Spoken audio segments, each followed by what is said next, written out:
Buenas, mi nombre es Jonathan Onice Cerda Florentino, soy el número 2 de sexto C. Y hoy les voy a hablar sobre algunos temas, entre ellos tenemos lo que es los componentes internos de una PC. Estos son los componentes del hardware de nuestro equipo y estos son los encargados de manejar la información que nosotros introduzcamos o descarguemos de internet. Estas son algunas piezas de una computadora. Entre ellas, aquí podemos ver lo que es el procesador o CPU, que se encarga de realizar los cálculos y procesos necesarios para que la computadora funcione. Básicamente, este es el cerebro de la computadora. También tenemos lo que es la tarjeta madre, que es el componente principal de la computadora, que conecta todos los demás componentes entre sí. También contiene el BIOS, Basic Input Output System, que básicamente es el software que se encarga de arrancar la computadora y de realizar algunas funciones básicas. También tenemos acá lo que es la memoria RAM, que es donde se almacena temporalmente los datos y programas que están siendo utilizados en este momento. Mientras más RAM tenga una computadora, más rápida será, más efectiva será su comportamiento. También tenemos acá lo que es el disco duro o HDD. Este es donde se almacena permanentemente la información de la computadora, como el sistema operativo, también los programas y los archivos del usuario. Acá también podemos ver lo que es una tarjeta gráfica o GPU. Esta se encarga de procesar las imágenes y los gráficos de la computadora. Especialmente, esta es utilizada para los juegos y las aplicaciones que requieran de muchos gráficos. Y por último, pero no menos importante, tenemos lo que es la fuente de poder, que se encarga de proporcionar energía a todos los componentes de la computadora. Es importante elegir una fuente de poder adecuada para que los componentes que se utilizan, ya que es una fuente de poder ya que una fuente de poder insuficiente puede causar problemas. También les voy a hablar sobre los sistemas operativos y los servidores. Primero debemos saber qué es un sistema operativo. Estos son el software que se encarga de administrar los recursos de la computadora, como la memoria, el procesador y los dispositivos de entrada y salida. También proporciona una interfaz para que el usuario pueda interactuar con la computadora. Ahora, los servidores son computadoras que proporcionan servicios a otras computadoras en una red. Algunos de los servicios que pueden proporcionar los servidores incluyen el almacenamiento de archivos, la gestión de bases de datos y el alojamiento de sitios web.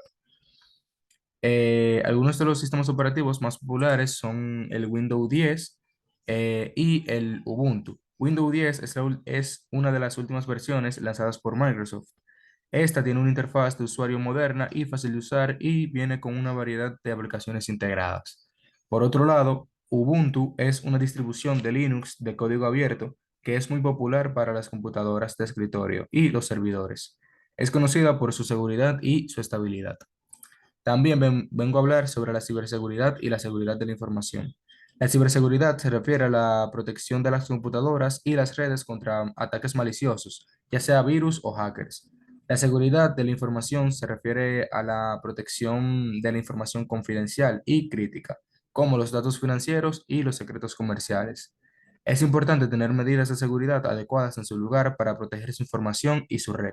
Algunas de las medidas de seguridad comunes incluyen firewalls, que son programas o dispositivos que se utilizan para filtrar el tráfico de red y bloquear los ataques maliciosos. También tenemos lo que son los antivirus, que es un programa que se utiliza para detectar y eliminar virus y otros programas maliciosos de la computadora.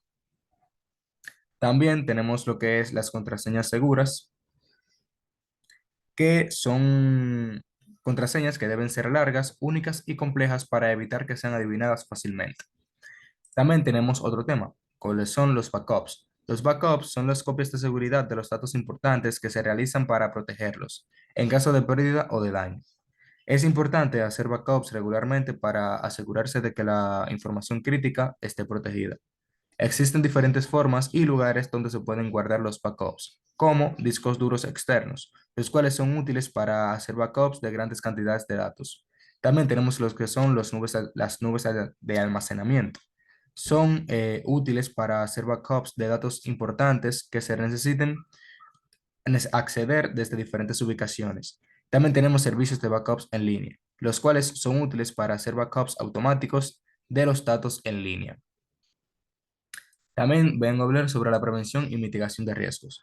La prevención y mitigación de riesgos se refiere a la identificación y gestión de los riesgos en una organización. Es importante tener planes de contingencia en su lugar para minimizar el impacto de los riesgos en caso de que ocurran. Algunas medidas de prevención y mitigación de riesgos incluyen identificación de riesgos. Se deben identificar los riesgos y las vulnerabilidades en la organización. También tenemos lo que es la evaluación de riesgos, que se debe evaluar los riesgos para determinar su impacto potencial. Y por último, tenemos la planificación de contingencia, que se debe desarrollar planes de contingencia para manejar los riesgos identificados. Este ha sido el final. Espero que les haya servido la información brindada y nos vemos hasta la próxima.